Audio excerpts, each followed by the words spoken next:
Hello, and welcome to another episode of Break the Cycle with me, your host, Joshua Smith. Guys, it's been a long time since we've done a show. I understand that. Christmas came around. I know you guys were all busy. I was really busy as well. Then my internet went down for about a week and 3 days. So that was very hard to do live streams with a crappy internet. Something chewed through our internet connection. CenturyLink decided to install our cable above ground like idiots, and probably a chipmunk or something chewed through right before the snow. And then trying to get one of those people out to your house to fix the stuff is just absolutely a mess. So I appreciate you guys being here. It's a new year, new shows. I'm going to do it real big this year. We're going to try to outdo how many episodes we did last year because it was so much fun for me. And I love hanging out with you guys. I love hanging out with all my great guests. And I can't tell you guys how much I appreciate you enough for supporting the show. This is episode 143. I started last March, I believe.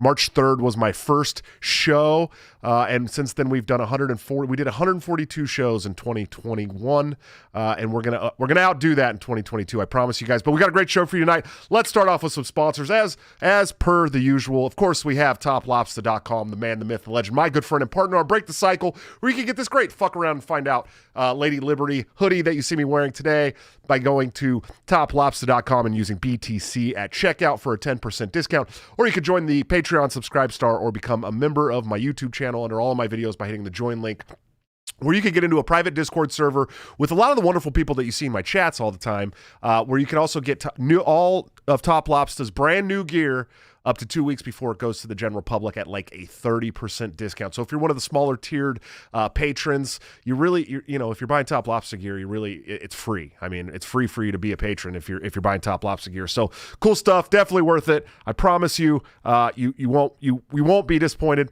And of course, executive producers of the show, anthemplanning.com, for all your emergency and crisis planning needs. Check them out today. See what they can do for your business, home, or personal life. They're doing a wonderful job that the government has historically sucked at, much cheaper and much more efficiently. Seriously, if you guys own a business, go check them out today. Wonderful people from Delaware. They have been wonderful to my show and my family, and so please go see what they can do for you if you're a business owner. I promise you, you will not be disappointed using their services. I know some other listeners have been working with them, and they are super appreciative of all their great work. I promise you, it's good stuff. Good stuff. Guys, got a great show for you tonight. Libertarian running for U.S. Senate out of Florida. He was something that a lot of libertarians don't get elected in Florida a few years ago. He's been following me, and I've been following him for a long time. He's awesome. He is Mr. Dennis Misigoy. Hey, sure. How are you doing tonight? Good on you, man. Thank you again for having me on, brother. Yeah, of course, man. I'm stoked to have you. I'm glad to be getting back to shows, get back into the routine. You know, it's hard. It's hard when you take a bunch of time off from doing a nightly show, and then you're like, oh man, I got to go downstairs into the basement and do the show again. And but I was really excited to get down here, and I'm glad to have you. You're my first show of the new year, man. Yeah, no, I'm stoked, man. It's a nice way to start off first week of the first week of the new year, first day of the first week, man. Yeah. So I'm honored. It's a privilege, and you know, man, I've always respected a lot of the work you were always doing.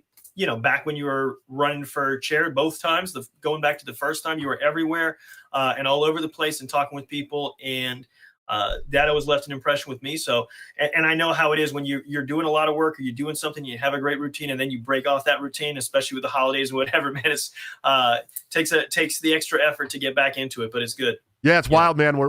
There's a lot of hubbub around the elections again for the LNC, and I'm just used to that. You know what I mean? I dealt with it for 4 years straight. Now it's kind of like it's a different side that's kind of going at me now, which is a little weird for me because these were the people who supported me for a long time. But it's also weird getting back into that because I took some time off. When I was doing my national chair campaigns, it was like basically never stopped, right? Like I started traveling in 2017 and I didn't stop till 2020. I mean, it was like literally the whole time I was just going to state to state to state to state to state. And then back in 2020. And look, this is the first time you guys are going to get to drink at Break the Cycle for the new year. Over 2020, I went from having no kids in my home to having 7 children in my home in 1 year. And it really, or at 2020 into 2021. So I had to take a break and kind of get some things figured out and get situated and make sure that we had everything we needed and the kids were doing the right things. We had to get some therapy going. We had to get some sports started. We had to get some kids into school that hadn't been to school for a long time. We had 2 babies in that time. My wonderful son Mateo, who just turned 1 on New Year's Eve, and then of course my granddaughter, who was born March 14th. So her 1-year-old birthday's coming up soon. And so it was an adjustment period, man, and so it was. Yeah, I would think so, man. Most of us do that like one at a time. Yeah, it was. So, I did it all 1 year, man. And it was a big adjustment period. I needed some time away from just about everything to kind of get it figured out. And now I'm stepping back into that campaign role. I've already got Florida booked. I'll be coming to Florida for the state convention there, which I've only missed one since 2017. I've only missed one state convention. It was last year because I was getting my shit together. And so I think this will be my 4th since 2017, my 4th Florida state convention. Looking forward to that. I'll be in Atlanta in 2 weeks, right outside Atlanta in Douglasville for the Georgia state convention. I know I'll be in Missouri, Michigan, Nebraska, Minnesota, and some others, but those are all driving distance for me now that I live in the middle of the country, bro. That's true, man. It used to be, I used to have to fly out from the West Coast everywhere I went. It was like I had to fly everywhere, Yeah. So no, and that's got to be something where it's like, what I was always used to living in Miami was the fact that everything else was so far. Like to drive to get out of the state, you got to go 6 hours. Basically, even if you just go straight north from there, versus, when I lived for a very short time in Maryland, just outside of DC, sure. Where there you drive like an hour or so in any different direction, you get into 1 or 2 states already. It's just different when you're in these other parts of the country. So I imagine that in California a little bit as well. So yeah, it was really wild, man. And when I started in the 2017, when I started the 2018 campaign, I was actually in Oregon. I was living in Oregon. So it was still West Coast, but I was flying out of Oregon. Everywhere I went was a minimum 5 hours of flying. You know what I mean? It's just how it was, dude. But now it's much easier now that I can drive to all these middle states. Good trade off. Yeah, but so let's talk about you're running for U.S. Senate. That's a huge deal, man. I mean, I don't think people understand a U.S. Senate campaign is essentially the biggest campaign you can run outside of the executive branch. I mean, that's true. That's how it is. But let's talk about your journey to libertarianism. You're running as a libertarian. We know it's hard to win as a libertarian. I think the best results we've ever gotten was Ricky Dale Harrington in Arkansas. Last go round, he got about 37% of the vote running for U.S. Senate. Yeah. But how did you come to libertarianism and then the party, man? Libertarianism, I mean, I think I always, growing up, coming from the Cuban American background in South Florida, just what you come from in that community, you kind of skew already with an antagonistic view towards bigger government. But what you typically do is you just end up voting Republican. And that's what I did, at least for the first couple election cycles when I became old enough to vote. That was the first 8 years of Bush, where we had 6 years of Republicans controlling the both houses of Congress and the White House. So no excuses for everything that went on then. And then I heard Ron Paul, man, like a lot of us, is a life-changing message. It was the first candidate I ever donated to. It was the first one to really kind of get me, thinking more and taking it seriously and really getting some kind of active and thoughtful about politics. I even registered Republican to be able to vote in the 2012 primaries. I had been NPA up until that point. And, after that didn't work out, I was just kind of down about it and kind of took my head out of politics for a few years. And as we were kind of getting closer to the 2016 cycle, I said, this stuff is happening again. I can't just kind of sit here and be, what's the word I'm looking for? Just apathetic about it anymore. I know too much. I understand everything wrong that's going on, or at least enough of what's wrong going on. Maybe I probably don't understand everything that's going on. There's enough secrets and enough shady business out there that I don't think any of us really knows everything terrible that's going on, but we know enough and we know everything that's wrong with the system because we kind of have this framework and we understand all these aspects of how individual rights are violated, of how the monetary system is kind of undermining everything, of how bad the foreign policy is, the loss of innocent life, the suffering, all of this stuff. And just what do you do once you know that? I always kind of go back to that quote about, what do you do in the face of evil and recognizing this stuff? So I decided, you know what, let me at least get active in the party, go find it. I started getting active in the party locally in Miami-Dade County in around the end of 2015. In 2016, I was encouraged. We were something we were trying to push, something about in South Florida. What ended up going statewide as Operation First Step. Started in Miami-Dade County back when Marcos Miralles, he was vice chair there before he got elected as a state chair. We called it Operation CDD over there, which was this kind of focus on let's get elected to the lowest local level possible. At the same time, I had some interesting stuff going on in my community. I happen to live in a community development district. It's a kind of special taxing district. The one I lived in was pretty small, and it's something that exists in Florida. But so we saw it as an opportunity. The seats were coming up for the first time to be on the ballot, and I ran against, I guess, technically an incumbent. He was an appointee because these seats hadn't gotten onto the ballot yet. It is a process for it. But I won the election with 63% of the vote, and a very interesting experience. Really in two halves, but this was, like I said, my journey to libertarianism, listening to the Ron Paul message, and just kind of waking up. At that point, I had already voted in the general elections libertarian, even though you can say whatever you want about the candidates that were there, but it's important to reject the two-party system as much as we can, recognizing, at least from my perspective, the irredeemability of it. Sure. And the need to take action. But I got elected locally, had an opportunity to do some good things. Not at first. The first 2 years I was on the board, it's what I refer to myself as the Ron Paul experience. I lost every single vote on the board. I lost every contentious vote, every contentious vote, I lost 4-1 or 3-1, depending on how many people showed up for the meeting. Every motion I made, except for, approving meeting minutes or adjourning a meeting, everything else I did died for lack of a second. Sure. It was a rough first 2 years. And the 2018 midterms, I got a little turnover on the board. It wasn't other libertarians, but it was at least people I could work with in the community who got inspired enough to kind of get active, and we were able to do some things. We took meetings that were in the middle of the day at 11:30 in the morning on a weekday, on a work day, like 30 miles away from the district, and we brought them, into the evening, a couple miles outside of the district. The district was purely residential, so we didn't have any place to meet there, but we put it close by. We put it in the evenings where regular working people could come out and participate, and we saved some money. We got to can a few unpopular projects, save some money, try to do that. And even down to the end on one of my second to last meeting, I got to manage to talk down some folks from projects that just weren't really popular with all the people they were going to affect, and be able to do something good there. So I spent a little over 4 years in that seat. At the same time, working in the LP in Miami-Dade County, was the treasurer there for a few years.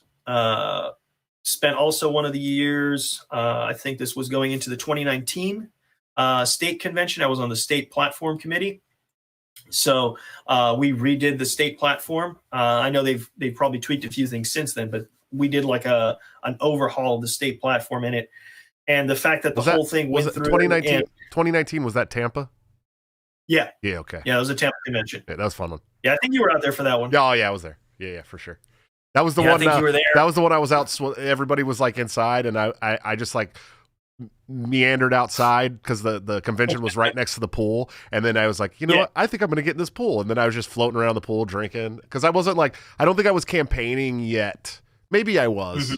But that's the one that I hosted the panel, the Mises panel with Walter Block, Jeff Deist, and Tom Woods, and I was the moderator of that panel, and I'm going, why the fuck? Why am I up here right now? This is ridiculous. These people are way. I was like, I can't even come up with questions smart enough for these guys. You know what I mean? It was wild, dude.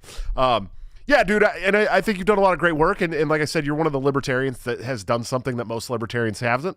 You've been elected, which is huge, and you started small, and that was kind of the spirit or the essence of Operation First Step, right? Yeah, Yeah, no, it was all about, the first step is, see where we can get people started, get people elected into local office. Where do we have opportunities? So we looked at, obviously it's going to be, particularly in Miami-Dade County, where we really, really started it. Almost everything is nonpartisan, local offices, but you look for stuff with small districts, things that maybe not be contested at all, or even if they're contested, like in my case, it was contested, but is still within reach, within the kind of effort we can put forth.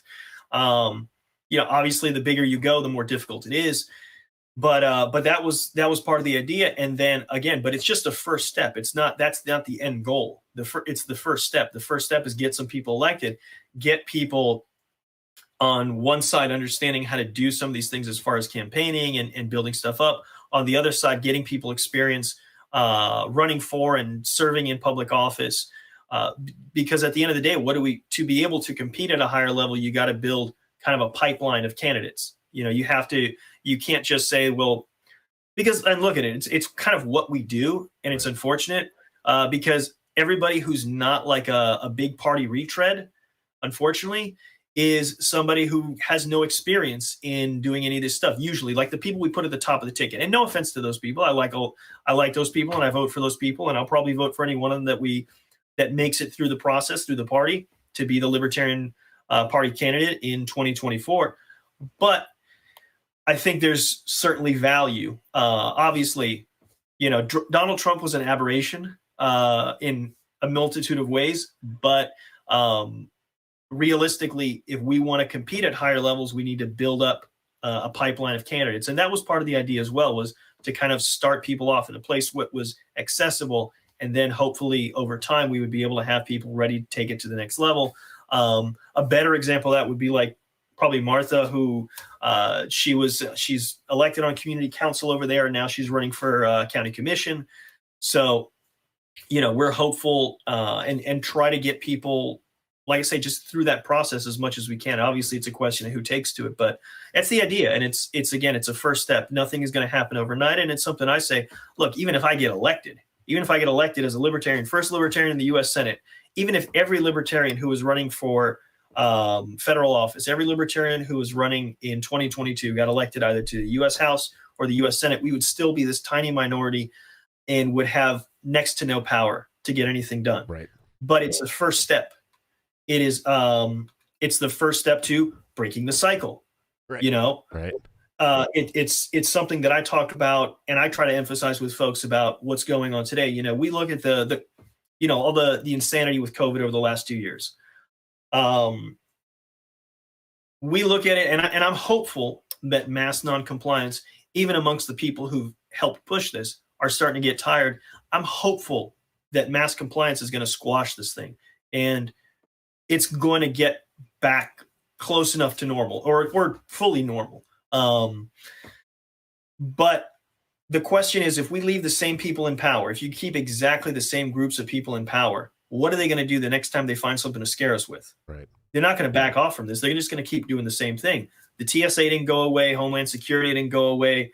Something I tried to beat a drum on recently, in part because the likeliest two big party candidates for the same Senate seat, the incumbent and Congresswoman Demings, they both voted for the NDAA. We're increasing military spending by like another 5%. We're over over $750 billion. And this is after ending the longest war in American history. This stuff doesn't go back. So anything that they can stoke people's fear with and take an inch, they're going to take that much and more. So none of that's going to change as long as we allow it to go on. Keeping these people in office is just going to continue this process, continue us down this terrible road. We're almost $30 trillion in debt amidst so many other problems, and it shows no signs of slowing down with the people we got in there. Sure. Absolutely. So you bring up some issues. Obviously, the theme of this show over the last year has really, we really have beat this COVID issue to death, but I think it's the issue of our time, right? I mean, I've dealt with a lot of really crazy shit in the 38 years I've been alive, almost 39 years I've been alive, between the endless wars and the war on drugs and the bailouts and the Patriot Act, and I don't see anything that's more tyrannical than what we've dealt with over the last 2 years during COVID. I mean, it's just been horrendous. And so how could we not bring it up on this show? But I mean, so going into the Senate, going into the House, let's talk about it. I mean, what do you think as a libertarian? What do you think you can accomplish there should you get elected?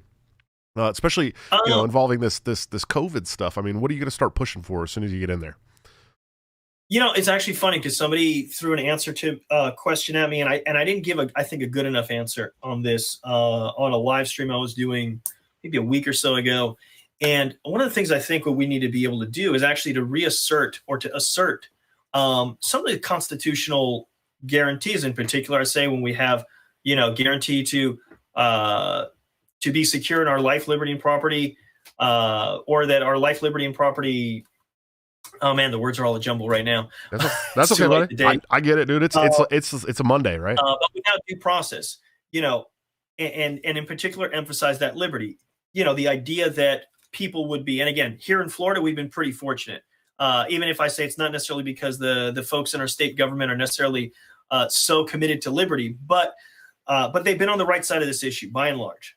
So I'm thankful for that. But in other states where you guys have had more serious kind of lockdowns and perpetual stuff, the idea that anyone would be getting in trouble for leaving their house at the wrong time of day and all this sort of stuff, to me, that's a pretty clear violation of liberty. Because if you said, again, where do you draw the line? If I say you can't leave your house at all, that's basically house arrest. Right. That's clearly a violation of someone's liberty. So if you restrict it, again, if you justify it with fear of a disease, doesn't make it more constitutional. The constitutional requirement is due process if you're going to violate someone's life, liberty, or property.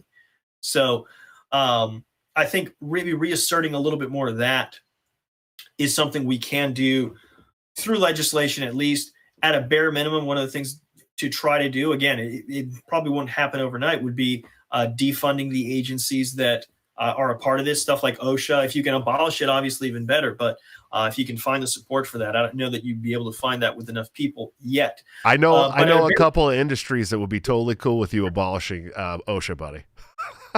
Oh, absolutely. Every construction worker in the world would be like, yeah, hell yeah, abolish that shit right now, buddy. But it's madness, the fact that we've got these agencies in the federal government that try to subvert and get involved in stuff that really, again, they don't have the subject matter expertise for. Or if they do, it's because then they have a vested interest in tipping the scales one way or the other. It's always been this way. And all of these government agencies are run by folks with agendas, which are, again, not to be these perfect angels that just want to make everything perfect. And even if they did want that, they wouldn't have the knowledge to do it, because nobody has the knowledge about every unique circumstance that can exist. So just get them out of the way. Just get them out of the way and allow people to work some of these things out. It's cliche for us, the whole idea that good ideas don't require force. You don't need someone hanging over the head. And plus, just in general with regulatory agencies, I think this is one of the things where it really flips on its head some of our core principles, core American principles. And as much as there is such a thing, one of those being the presumption of innocence, instead where you have regulatory agencies, it's all flipped over your head. If you exist as a company doing this, that, or the other thing, well, now you need to prove that you're not guilty of this crime, but we're going to assume that you are if you don't prove that you're doing what we say you should be doing. And it obviously it compounds the cost of everything, and it just imbalances things, creates inefficiency where it's not necessary, overall weighing us down and diminishing the ability to improve our quality of life, because so many resources are sapped from everything else productive to go into this realm. One thing I was thinking of, though, as we were talking about, the interesting thing about what's gone on with COVID, though, is the fact that it has had such a widespread impact where everybody's impacted. And it's one of these things where we know a lot of things that impact everyone. We can talk about taxation and some of these other things that, it's like the cliche, only thing for sure is death and taxes, right? Right. But I think there are other things that are more egregious. I think when you talk about like what has been the effects of the drug war or the war on terror and wars abroad in general, but those are more focused because those impact certain people, and a lot of people here, myself included, really doesn't feel so much of a direct impact, except for, obviously the inflation, the waste of money, the national debt and everything. That's what we experience over here, but it's nothing like obviously people who are getting killed. I mean, a guy, as we were withdrawing from Afghanistan, it was a guy and his family, 7 kids. Right. It was like 9 people. I'm trying to think the guy's name, Zemarai Ahmad or something. Sounds like a man after my own heart, though, with seven kids. Man,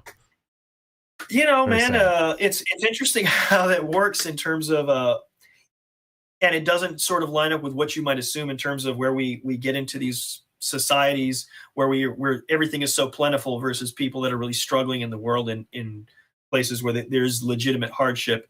But yeah, no, man, be fruitful and multiply. Yes. I'm trying to repopulate the entire liberty movement by myself. Hey, man, all the more reason why we got to raise them up and teach them right. I just warmed my heart so much. It was last year sometime when my son was when we were obviously everybody was hunkered down because of, or actually no, this was probably 2020. This was probably 2020. Yeah. Now I think about it's all haze, man. Yeah, dude. Once I started, it's all together. Like 2020 and 2021 are all one year to me. Yeah, and but I had already started working from home. The kids had started having to do a little bit of school remotely and stuff. And I remember my son arguing with the teacher about taxes, that it's still theft, no matter what they use it for. It doesn't matter. They're still taking it. And it just warmed my heart to hear that. Actually, my son went out with me when you were having the chair debate at the 2020 convention. Oh, with Joe Bishop Henchman. That was a fun debate. I really had a good time at that one. So he went out with me to that. My daughter, who turned 12 a little bit ago, went with me to the first night at the Florida convention as well, and was really stoked about things. So I'm, trying as much as I can. Where was 2020 at? Was that Miami? 2020 was here, Orlando. Was it Orlando? God, I went to the first one I ever went to was Fort Walton Beach, dude. Oh no, I'm talking about the the national our state convention. National convention was Orlando. Right. Our state convention was in Lakeland, so it's a bit further west, not quite all the way to Tampa, but in that sort of central west. Because I went to 2020 as well. I know that it was the 2021 is the only one that I missed. I think I'm pretty sure. Yeah. Oh gosh, wait, 2020. Man, I'm no. I think 2021 was the Lakeland one. Yeah, 2021 was Lakeland. Yeah. 2020 I missed because 2020 was on my son's birthday. Okay. That's why. but 2020 was the one that I had the chair debate, though. No, but you're talking about the national chair debate. At national, yeah. Oh, that was a blast. So it was you, JBH, and I don't know how many other guys. Yeah, there was me, JBH, yeah, Shipley. Yep. Yeah, that was fun. That was probably the most fun debate I've ever had because we owned the room. Like because remember half that convention was online, and we owned the room. I mean, the room was ours, and people were just screaming and chanting, "Break the cycle!" I was like, "This is the greatest thing!" And this was before I had done the show, right? Because that was for you, those who don't know, "Break the cycle" was my campaign slogan before I ever did the show. And so people were just screaming, "Break the cycle!" For like 5 minutes after the debate was even over, they were still doing it. I was like, I felt like a rock star, man. It was great. Yeah, man. It was a cool thing. That convention, though, man, I just remember that first day that was completely wasted on the whole thing with with the online and all. Gosh, it's the kind of stuff that makes me really. And I know you've been on the LNC for a while as a at large, and I appreciate obviously what you do, and obviously Stephen Nikila, who's my region rep, who I think are good folks, but. On the whole, unfortunately, I haven't had a real good sense of what the LNC does and everything, and it's not very inspiring to me.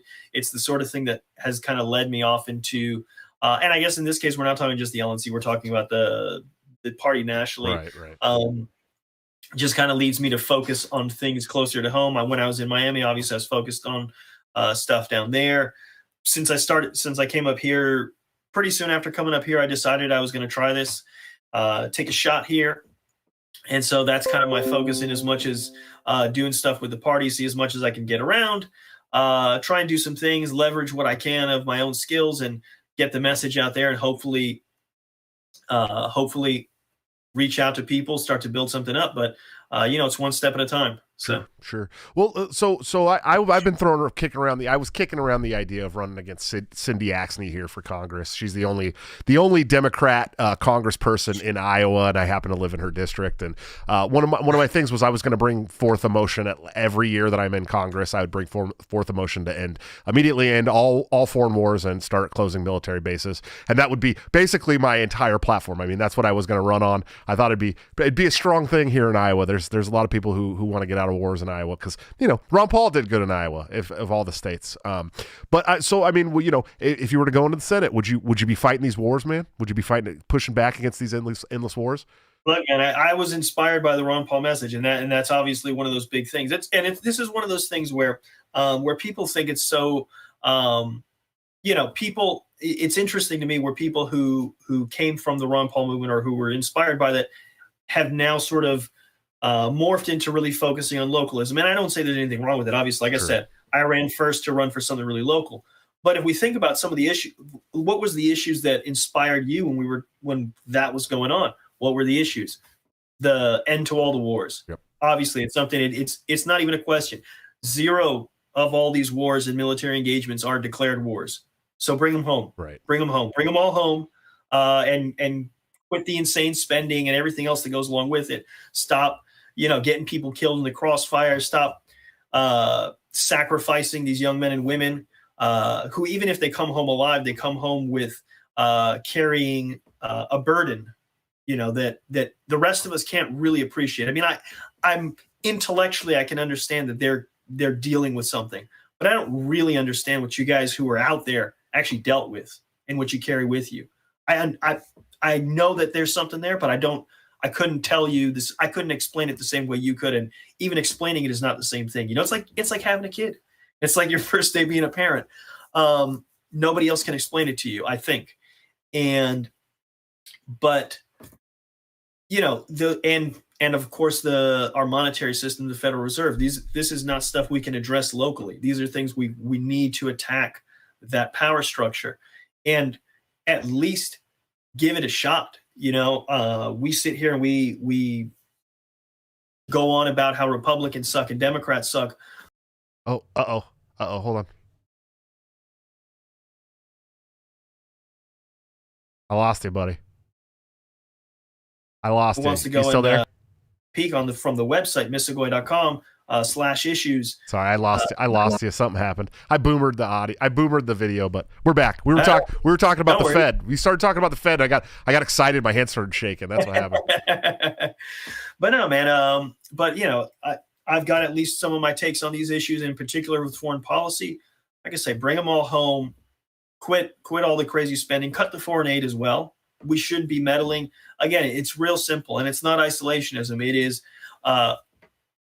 normal relations, free trade with everyone, even the people we don't like, because you're not going to have any influence anywhere. You're not going to be able to actually make a positive impact in places by doing the stuff we've done. And if there's any better example of it, I think should be Afghanistan, in a really different roundabout way from what happened in Vietnam. Obviously, what drove the U.S. out of Vietnam and made people very gun shy about it was the loss of human life.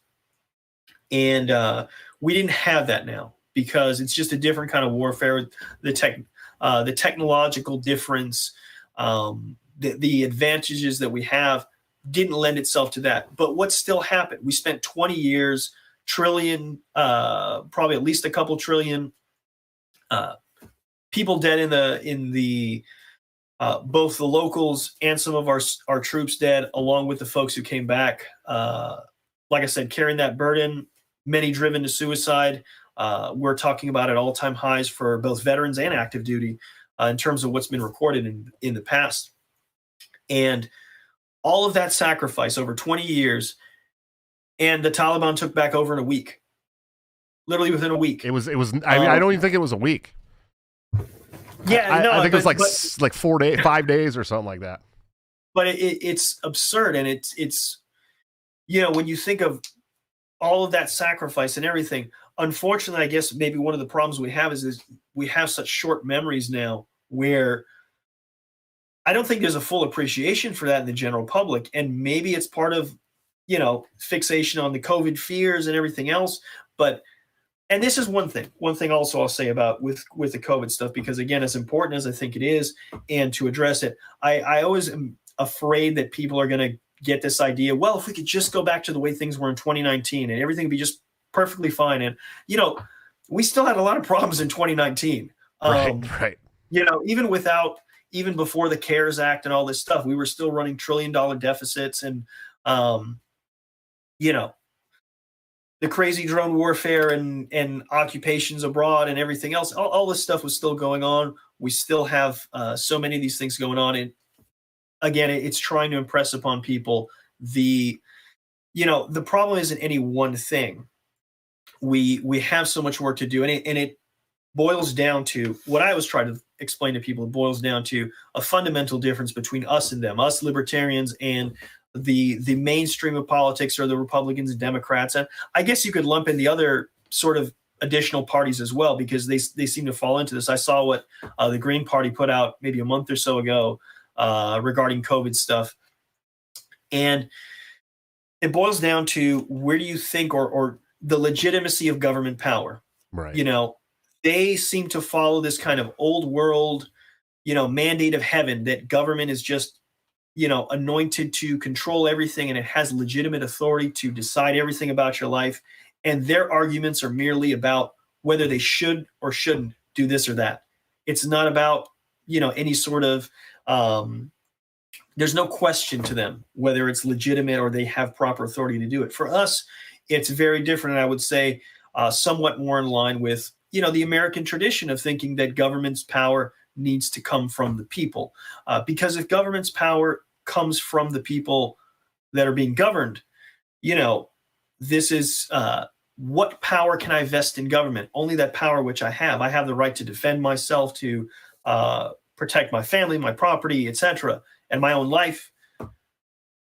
Not really much else. I don't have, permission to, take whatever percentage of your income and go spend it on something else. I don't have legitimate authority to tell you what plants you can grow, or substances you can consume, or objects you can own, etc., etc. So if we don't have that authority, or mandate what kind of safety policies can be in your workplace, since we were talking about OSHA before, and if I don't have that authority, how can I vest that authority in government? Right. Where can it come from? So it's a core difference that is something where people need to understand their basic rights, how it's infringed upon, and what the damage that it does. Because I usually approach things from a perspective of principle, of saying, this is wrong because it violates, the individual's rights in this way or the other.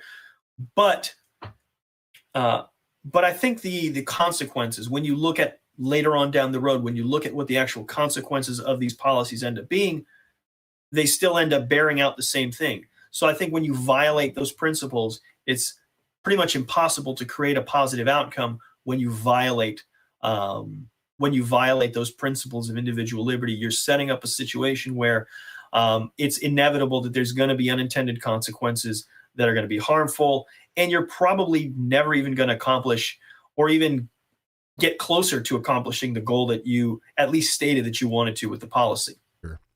Sure. So here we go again. I don't know what's doing this with my video. Is like my video shrinks like during shows. All of a sudden, it's got these black lines on it. I don't know why it does that. I'm gonna figure it out. Maybe it's a bad cord. Use a camera, man, because I know, at least with mine, because I'm using actually using my own phone and a piece of software on there to use that as the webcam. Yeah. Through my PC and everything. But sometimes if it doesn't pick up that I have the license, it'll shoot down my resolution. It'll throw like a watermark on top of my picture and everything. So no, I use a Canon M50, man, and I have the Canon it's the Canon webcam app that they put out so that you can use your camera with clean HDMI out and all that shit. And I don't know, it just started happening recently, and sometimes the black bars on the side are really thin and sometimes they're thick, and I'm not changing any settings. It's just happening on its own. So I really got to dig in and find out what's going on with that, man. But so okay, so we know that there's not a lot of really good Liberty people in Senate. Okay, there's not. There's a couple that do some good things. Okay, obviously, yeah. The apple didn't. The apple fell pretty far from the tree for Rand, but Rand does really good things sometimes. I mean, go ahead. It's a funny thing with Rand. I think a lot of us who were really hardcore, lovers of Ron Paul have been very disappointed because of, how much he wasn't that. But in truth, if I stop and think about it realistically, it's unfair to expect anyone to be a carbon copy of their parent. It's not a fair expectation to put on him. And yeah, I can say that, when I'm really frustrated with stuff that he does, or I don't like certain things, or I just disagree with her, or I think he's way off the rails. But at the same time, I got to give him credit when he does good stuff, and the stuff that he's done, taking Fauci to task, at least, on the Senate floor about the gain of function research and everything, that's invaluable. And I'm thankful that he's there doing that.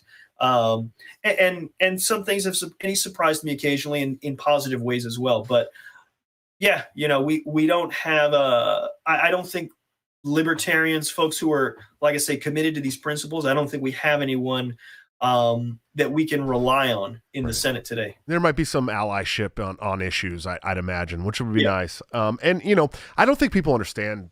There's this thing where people are like, oh, you'd have to get a whole bunch of libertarians elected to the House to make a difference. That's not true. You only need one. And let me tell you why you need one, because then both sides are going to have to start coming to you asking for your vote on things. You know what I mean? It starts to change the dynamic of the House. And I think, I think Amash, I'm not the biggest Amash fan, but I think he did some really good things, and he's very principled on almost everything, probably 99% of things he's principled on. Mm-hmm. So I'm not going to throw the baby out with the bathwater for the things I disagree with him about, but yeah, he made a difference in Congress, in my opinion, because he was the one that stood up and made the noise, and people had to come and ask him to support things, and so it does make a difference when you have people like Amash and Massey, who I'm a huge fan of, who I agree with also probably on 95% of things, and but it could really make a difference. Getting one elected can make a huge difference in the House, and so you have my endorsement, Dennis. Obviously, you know that already, man. As long as you're not running against Augustus Invictus, you got my endorsement, dude. That was, gosh, man, that's such a funny thing. I think back to that particular election cycle, and in a sense, it was kind of cool that we had a Senate primary. Right. Libertarians had a Senate primary, which was so bizarre. Did you guys had picked any shittier candidates, though, buddy? Well, it wasn't that we picked them. We had this one guy who, which was an interesting character, to say the least. We actually, and this is actually an interesting point because it's something I've talked about with a few other people recently, that led to a lot of upheaval in the state party. There was a lot of people who were really bent out of shape because this guy showed up, he registered as libertarian, he ran as libertarian, and a lot of people were just wanting to run this guy to the party. And others of us just said, well, let's just trust the process. Other people got another guy who was basically an empty suit. Right. What was his name again? That guy hates me. Paul Stanton. That's right. He hates me. Yeah, he was basically an empty suit, in my humble opinion. I mean, I met him. He seemed like a vaguely intelligent guy, but he has really poor judgment, in my opinion. But he basically an empty suit. The guy wasn't really like charismatic or anything, and he won the primary with like 70-something% because nobody liked the other guy. So the process worked, and eventually he was gone from the party. Other colorful characters that we had that people got all upset about and bent out of shape, they left the party. And I think Florida as a party is pretty strong, at least in the sense we get along. We don't have quite this level of internal conflict that I see at the national level. So this is one of my hopes for the national party, is that maybe past this convention, maybe we'll get past this. The folks who really want to cry and say we're going to leave or this and that will leave if they're going to leave, and folks who stay, regardless of what side they fall on, if they're serious about getting work done, they'll work together, whether it's old guard, new guard, or whoever. Sure. So I'm hopeful that sort of something similar to that will happen in the state. Because I think, at national level, because I think at the state level, we've had that happen in Florida. And at least my experience from the first convention I was at to the more recent ones, and just my interactions with everybody in general has been so much more positive. And so, I'm hopeful to see something like that happen at the national level. It's growing pains, We'll man. see. That's what happens. It's normal. We got to have these debates to iron out what we're going to be, what our identity is going to be as a party. I mean, a lot of people talk about how, the Libertarian Party's been around for 50 years and they haven't gotten anything done. It's like 50 years in the grand scheme of things is not a lot, dude. Like, it's not a lot of years. You know what I mean? And I think that there's been this battle for the soul of the party for a long time. You had the cases, you had the Cato Mises split between Rothbard and the Koch brothers way back when. And, and then that wing of Liberty kind of took it over for a while, and then now the Mises wing is like taking it back over. And so I think if we could kind of iron out this, this identity for the Libertarian Party, I think they could be really, active and get a lot of things accomplished. And I think that's where we're getting to. And I think a lot of the riffraff that kind of just came in so that they had these little positions, that made them feel important, so they could write on their blogs about what they do as, these libertarian positions. I think that those people are going to walk away. I do. I think, we've already seen a lot of them walk away. People like Andy Craig, who really just stuck around and talked shit to people all the time. He didn't really do, in my opinion, anything important. He was on the platform committee and all these committees, and it was like, that's great. What are you doing in the real world? You know what I mean? And so when those people walk away, I'm not going to cry. I'm not going to cry about it. I'm going to be like, I'm going to sayonara. We got shit to do now that we're not constantly fighting on these boards. And so that, that's my hope. And that was my hope in 2017 when I started running, was like, hey, we I wanted to unite with people that were good faith actors. And people who were principled as well. My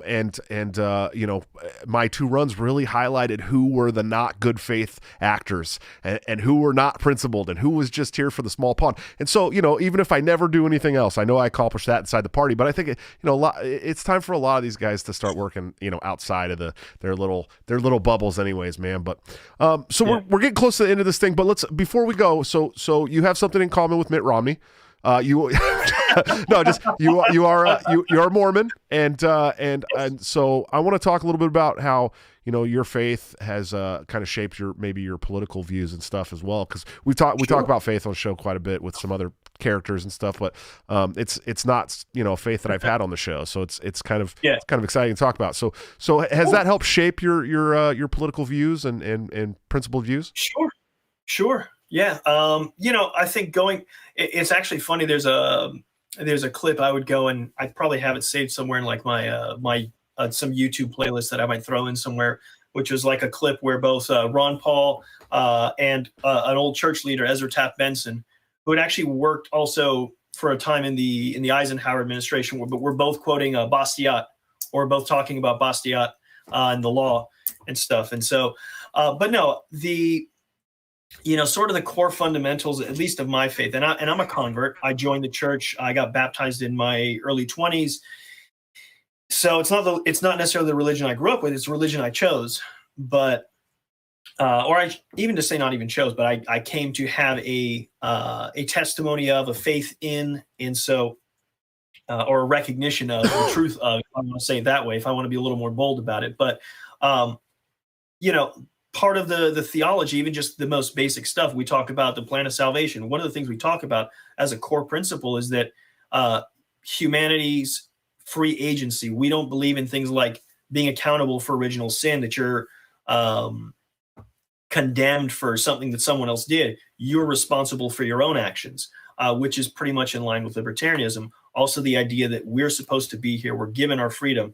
Literally, we talk about this war in heaven prior to our existence here. We believe that our spirits existed prior to this. And so when the plan that we're going through, the process that we're going through, part of it is to come to the earth and receive bodies and have our freedom to be able to make choices, to learn. We make mistakes, but as we sin, we have the atonement of Jesus Christ to be able to redeem ourselves.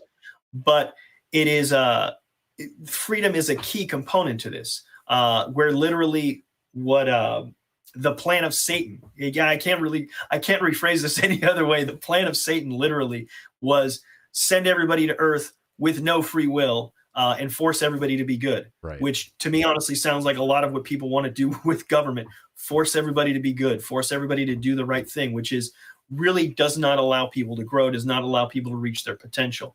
When people are not free, people are at their best when they're free. That's been what I've observed. There's also, just in terms of this idea maybe of a liberty sort of minded governance, in the very early days of the church, the 1840s, the church was, so early history of the church, before the church actually gets out into Utah and settling out there, the church is actually established in the Northeast. They're migrating bouncing around between a couple different places. In the 1840s, they settled in a place in Western Illinois called Nauvoo. And at the time there, the first prophet of the Restoration, Joseph Smith, he's also serving as the mayor there. And there's this great quote where a reporter asked him, how do you govern your people? Because he observed that things were running pretty smoothly over there. And he said, I teach them correct principles and they govern themselves. Nice. And I think to me, that's the ideal, right. Is not a situation where we're going to, again, what we see so much of today, where people are trying to this top down, decision making for regular people that they don't understand, they don't know. Instead, we believe in teaching folks and allow them to make these choices. Now, it might seem a little strange to have this emphasis on liberty when you think about a faith that, I think from the outside people view as having a lot of constraints. The fact that I don't drink, don't smoke, I don't even drink coffee. Right, like no caffeine, right? Do you drink any caffeine at all? I mean, I take Excedrin, which has caffeine, but I would die, buddy. I would die. It's not technically a prohibition on caffeine. There's this, some folks sort of push it to another level and get into this whole thing with soda and caffeine-free soda, but that's not really doctrinal per se. So not that I want to start any fights with other folks in church or whatever, but some folks are kind of more about that. Some folks drink soda and it's whatever. Nice. But there's restrictions, but it's stuff that we choose, and it's that important part that you choose to do this. There's even some other stuff in there where, without going off into too much of the time, where people might view it as being more aligned with some other kind of political views, but voluntarism is key. We choose to do this. We make that decision, and everything. Gosh, I can't remember where it's from, but this other quote, I think it was from some old hymn or something, but something about that God will force no man to heaven, right. And so I think freedom is core to it. Going back to when I was talking about with Ron Paul always made a big emphasis, and it's one of the things where I'm kind of not quite on board with everybody who wants to get into the whole secession movements and stuff, because I do think that the Constitution is Uh-oh. You get a phone call? It's not a phone call, it's an alarm that I have set for normally, because I'm not usually doing this at this time of day. So, but gosh, what is it? Ron Paul always made a big emphasis on the U.S. Constitution. I know and I understand the Lysander Spooner kind of viewpoint of, well, the Constitution really hasn't succeeded in anything. The Constitution's papers, words on a piece of paper. Right. We in our church, we view the Constitution as being kind of inspired. Me in particular, I look at the Bill of Rights, and we can talk about individual rights and life, liberty, property in a way that, and understand that. The average person isn't so engaged in politics and they don't get it. But, simple things like, say, freedom of speech, freedom of religion, right to bear arms, due process. People understand that. That's relatively easy for folks to grasp. And I think even if you think, and I understand the attitude of, hey, our federal government sucks, and it's not an allegory at all. And I can understand wanting to get away from that. But if you compare what we've had here versus the growth of government almost anywhere else in the world, I look at the Constitution as kind of an anchor that the federal government has been dragging as it can to go into the direction of statism as fast as it could. But, I think it has value. I think it does represent something. And heck, I mean, we've got scriptures literally in terms of the book of scripture, modern revelations, a book called Doctrine and Covenants. We have a little bit of extra scripture, as you might already know. Just a few.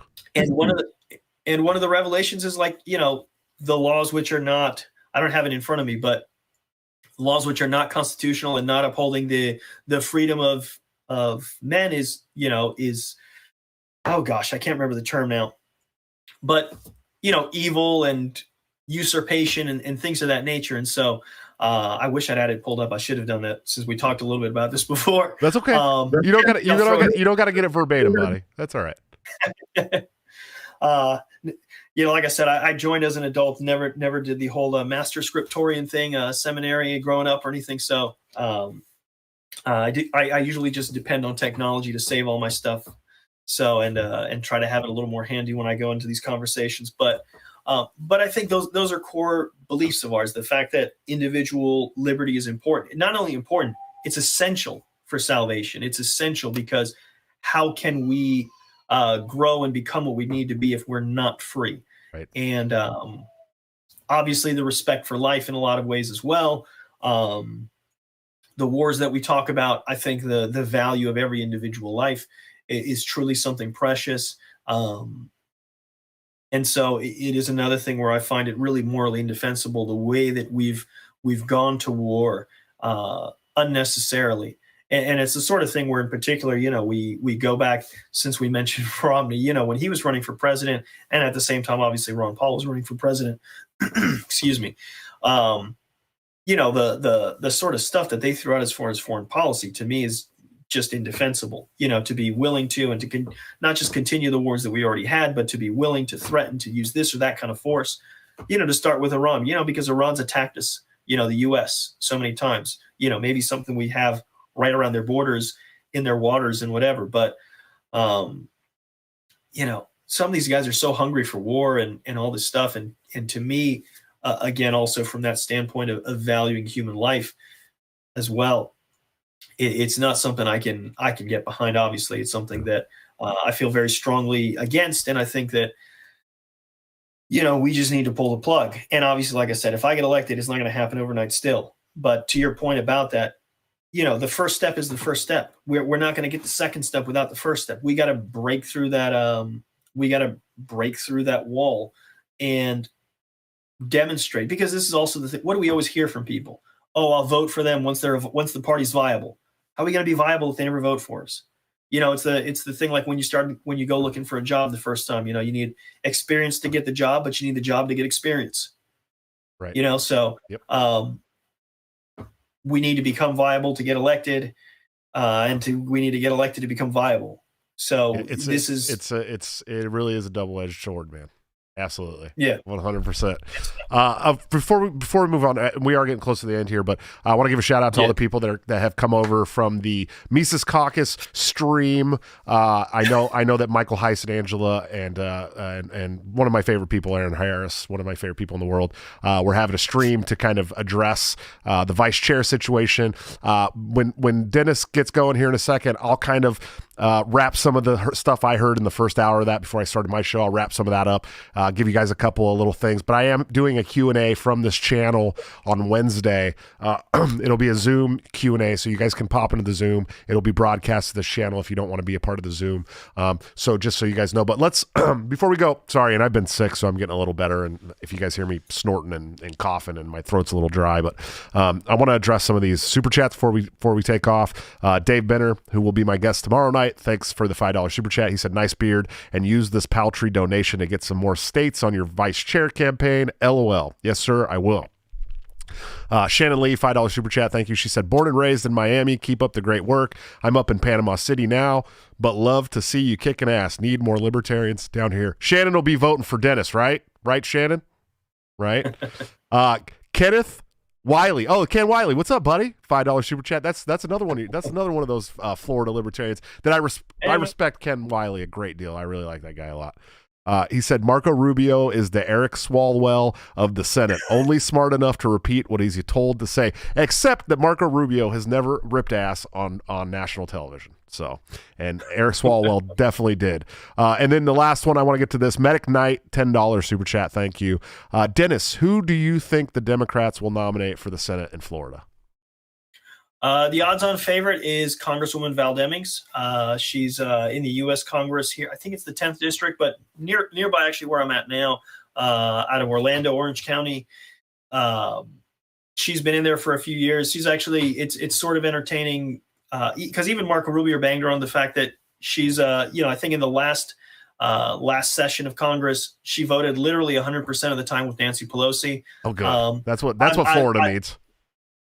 Yeah, that's talk about representing your constituents versus representing your colored team party. Yeah, there. It's more about winning a Senate seat for Team Blue than it is about really anything to do with the folks here. She has long history as a police chief and stuff as well. They're interesting.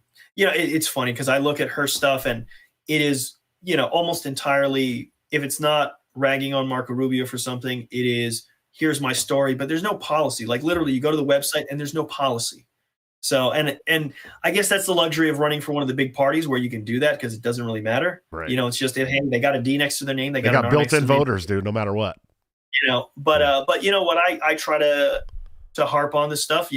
She, just like Marco Rubio, voted to give another $750 billion to the $750 billion to the military-industrial complex within the last month or two. Those anti-war Democrats, dude. Yeah, and of course, not to be outdone. Of course, they included in that, I believe, was I know some stuff got stripped out of it, but I believe that there's still a red flag law for the military that got snuck in there in that NDAA. Marco Rubio, by the way, the Republican, of course, is constantly submitting red flag laws nationally in the Senate. He's like sponsoring them. I think at least each of the last few years has been sponsoring national red flag legislation. So go figure that. All the people who were, Second Amendment, hopefully we can get something going here. Well, I got guns. I got guns bigger than Marco Rubio, so I get it, dude. I know how it goes. Anyway, he's probably scared. Well, brother, I'm a big fan. You definitely have my endorsement. There's no doubt about that. You're an old school Ron Paul libertarian. Support ending the Fed. Support ending the wars, the drug wars. You're really attacking the correct issues. You definitely have my full endorsement, brother. Where can these wonderful people that watch my show and listen to my show find you, support you, help you out, do all these great things, man? So here we go. We've got the URL that's been here at the bottom all this time. I'm going to put another URL right up here. It says misigoy.com/donate. You can go right there. If you just want to hurry up and get to it, go to the donate page. Anything you can do, have the kind of preset what the limits are and everything. So you can go ahead and donate. Every cent counts. It makes a difference in terms of being able to reach folks and message and even just ensure our position there. Nothing is guaranteed here. So I'm trying my best to give us an opportunity. I think it's important for us, particularly here in Florida, where this race is probably going to be one of the most high-profile ones this coming year, or this year. Actually, no, it's 2022 now. So this year, this is going to be one of the most high-profile races because you got Rubio as a former presidential nominee, or not nominee, but presidential candidate, and Val Demings, who was pretty big in the Veep stakes for Biden last year, or not last year in 2020. So I got to reorient myself. Sure. It's this whole thing. Hey, Happy New Year, everybody. Yeah, Happy New Year. COVID, I'm telling you, 2020 and 2021 were all 1 year because of COVID. That's how it works. But trying to give folks an alternative to all of that. Like I said, nothing's guaranteed here, but here in Florida, we have the opportunity. I think we should have liberty in the conversation. That's what I want to do. I don't want us to sit it out if we don't have to. Sure. So I'm willing to put myself up there. I'm not asking anything more of anyone than I'm willing to do myself. So I'm putting myself out here. If you guys can, like I say, I'll throw it back up here just for the sake of it. Come on, visit me here at the URL.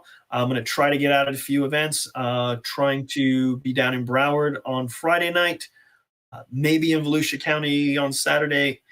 We'll see. That was my plan. So, but visit the website, particularly if you're out of state or whatever, but you want to help out. Please go there. Whatever you get, whatever contribute. Man, I'm so tied up. It's too late in the day. If you can contribute what you can.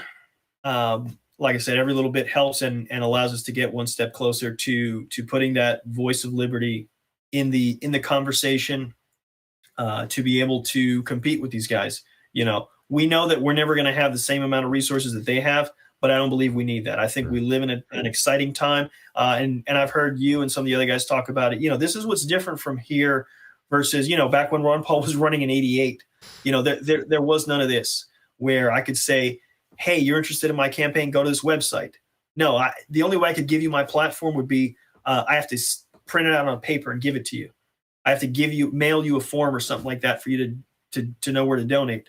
That's not the world we live in anymore. Now we have the means by which to connect with folks.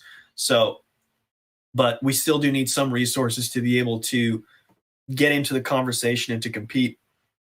Not as much as they do because we have the message. Sure. We have the principles, and it's a matter of connecting with folks and delivering that. And we see where it goes from there. I recognize that, as I like to say, it would take a miracle, but miracles happen. They do happen, brother. They do. And I'll be praying for one.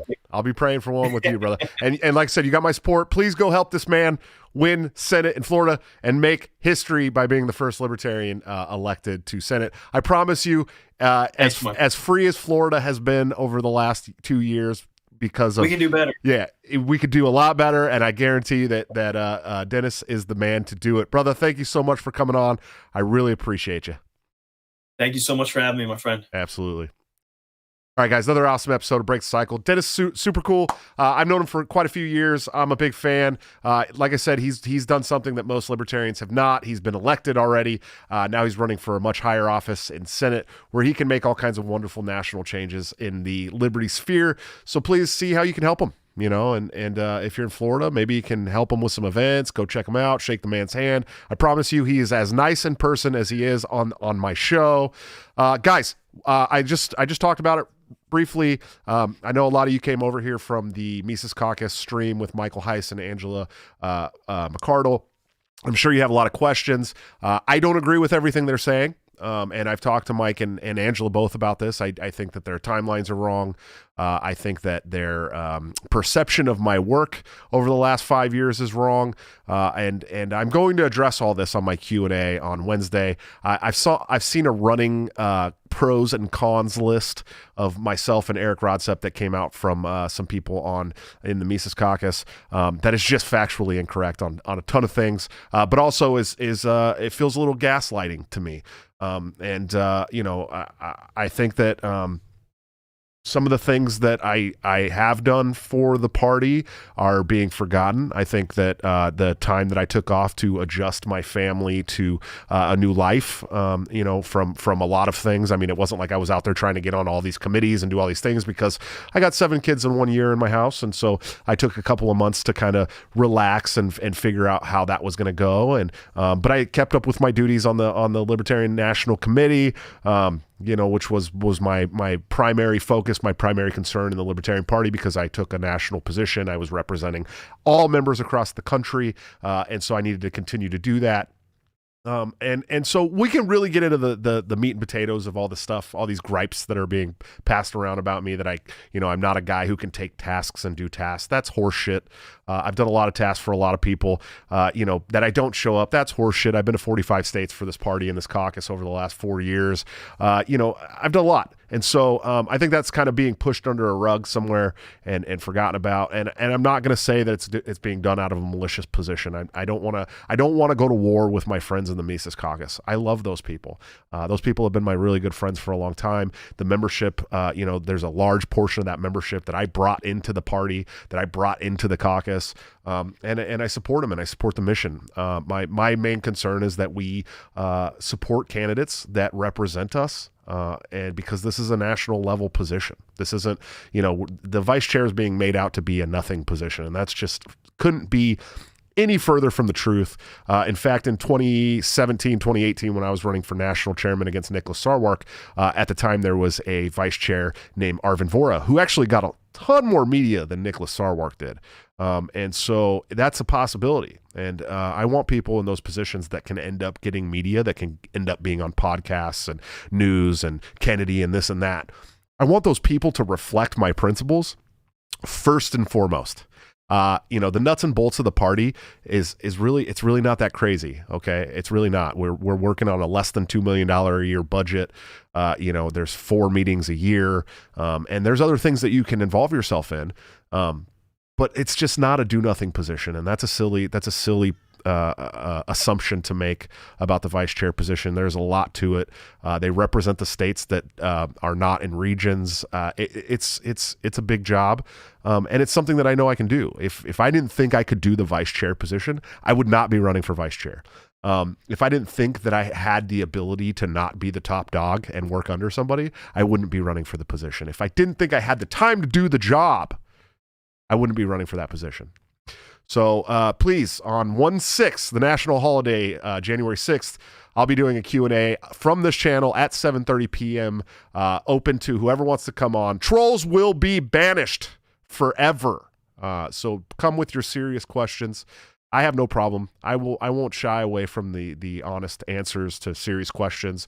I know what my downfalls were over the last 4 years, and they're certainly not what they're being painted as. So please come hang out with me on Wednesday. The Zoom link will be in the event invite on Facebook. So if you want to be a part of that live, you can talk to me and ask me questions through there, or you can come and watch it in the live chat on the YouTube and drop all your wonderful super chat questions that can get answered that way. Totally up to you guys. Coming up tomorrow on the show, my good friend Dave Benner is going to be here.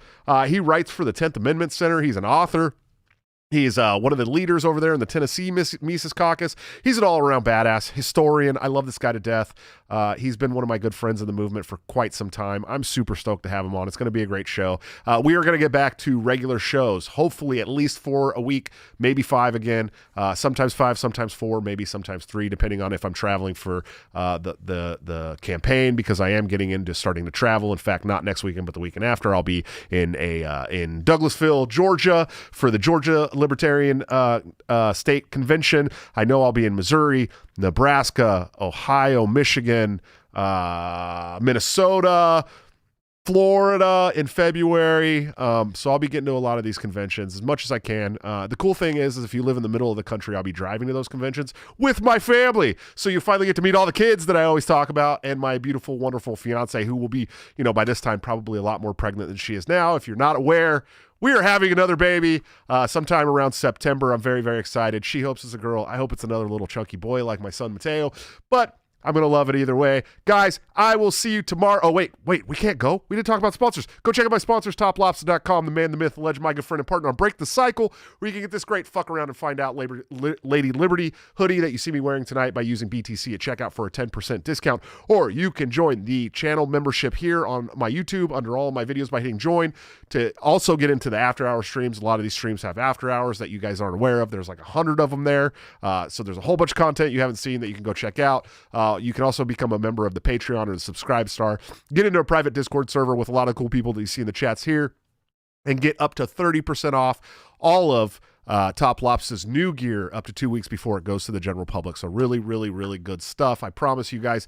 And of course, go check out my executive producers of the show, anthemplanning.com, for all your emergency and crisis planning needs. Check them out today. See what they can do for your business, home, or personal life. They're doing a wonderful job that the government has historically sucked at, much cheaper and much more efficiently. Seriously, if you own a business, if your family owns a business, if your brother, mother, sister, anybody owns a business, tell them to go check out anthemplanning.com. You will not be disappointed. I promise you, they're going to make your life easier and cheaper. I promise you. Good stuff. Guys, also Reed Parnell, shout out to Reed Parnell, became a new executive producer of my show this week at the top, well, not the top Patreon level. The top Patreon level is $2 million a month, and that's to shut me up all social media forever, as long as you're paying that $2 million a month. The losers haven't taken me up on it yet.